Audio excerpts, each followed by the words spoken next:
While others in the LAPD swore to protect and serve, Christopher Dorner took a darker path, one fueled by anger, betrayal, and a desire for revenge. As his former colleagues patrolled the streets of Los Angeles, upholding the law, Dorner launched a violent crusade against the very institution he once vowed to defend. While they sought justice, he sought retribution, believing that the system had failed him and wronged countless others. In a stunning reversal of roles, this former officer would become one of the most notorious figures in the city's history, turning the badge from a symbol of order into one of chaos. This is the story of Christopher Dorner. Welcome back to Crime Time. Today's case involves a man named Christopher Dorner. A lot can be said about him. He had some good qualities, but in his heart lurked darkness. I suppose the only place to start a story like this is the beginning.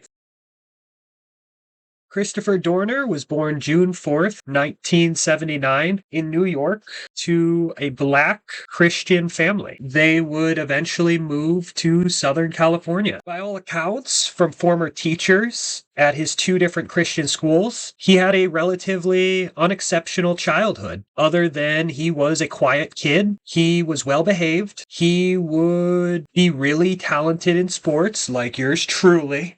He would do a lot of different things, but he was not the kind of kid who you'd expect to really go postal with things, you know. He was sort of a well-behaved child. So when he graduated high school, he would be varsity in both track and field, and he would be varsity in football. And he was so good at football that he was able to play, and he was able to receive a scholarship for Southern Utah University. He would go on to study political science and psychology, as well as serving in the Naval Reserves during this period of time. So if you ask me, he was a man who would thrive. He was somebody who knew how to work hard. He was somebody who wasn't a wimp or a weakling. He was somebody who you didn't want to mess with. And he had a brain. He was an intelligent young man. Because he was a naval reservist, he would be deployed to Bahrain, which after this deployment, he would begin looking for new work. And in 2005, he began training to become a police officer, which is a good fit for him because he did study psychology back in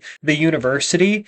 And also, he had the body of a football player. So he would be able to possibly deal with people in a way that if they got violent, he could take care of it and he could maybe talk them down. I think that in the beginning, this looked like a really good fit for what you'd want a police officer to be like. In 2006, he would join the LAPD. It was a good fit. He was described as hardworking. He would never show up late. And so for the first year, there wasn't too many problems.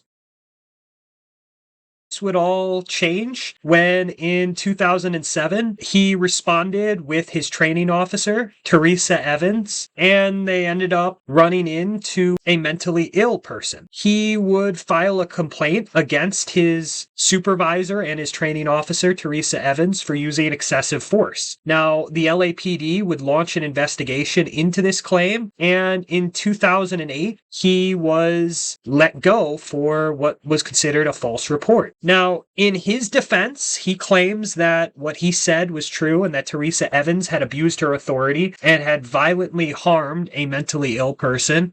However, Teresa has a totally different series of events that she can recall. So it's hard to say what really happened because body cam footage wasn't really widely used at this time. Otherwise, I would put them in this video. He could never really get over what had happened. This case pretty much ruined his life. It prevented future employment opportunities, and it was pretty difficult to just put that all behind him. He felt like the city had a problem, a systemic problem. He felt like the LAPD had a systemic problem. He felt like the person who represented him did a very poor job, and so he began plotting revenge. So police departments actually have their own methods for having these sort of legal fights is that they don't use a regular court of law. Like, for example, they don't have a regular civil court hearing, and they also don't really take it to a criminal court hearing in every case.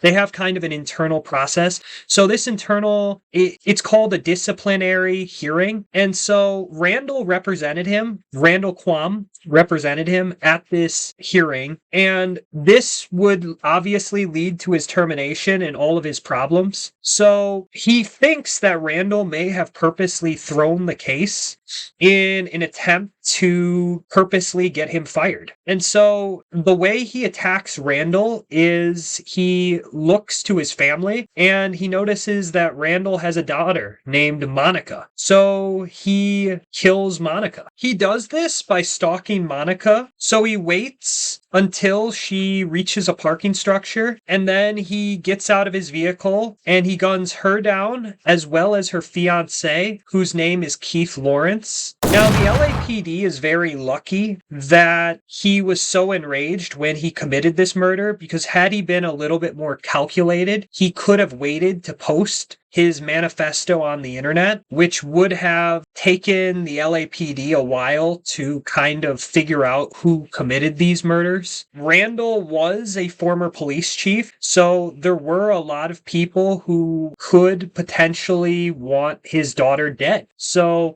they pretty much know instantly who did these murders. And on February 7th, he kills again. He kills one officer named Michael Crane and seriously injured his partner at a stoplight. So they right now know that he is targeting police officers, and he's targeting pretty much all of law enforcement, not just people who were involved in his case. After this subsequent attack, there was a reward put out for his arrest at $1 million. $1 million.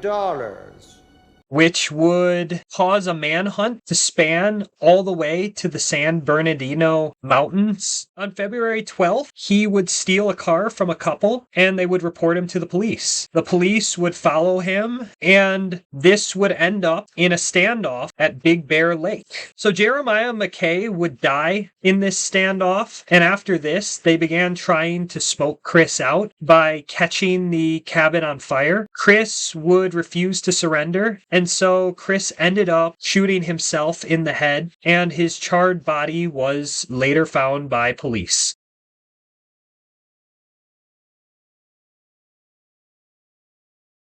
As the flames consumed the cabin in Big Bear Lake, so too did the story of Christopher Dorner reach its fiery conclusion.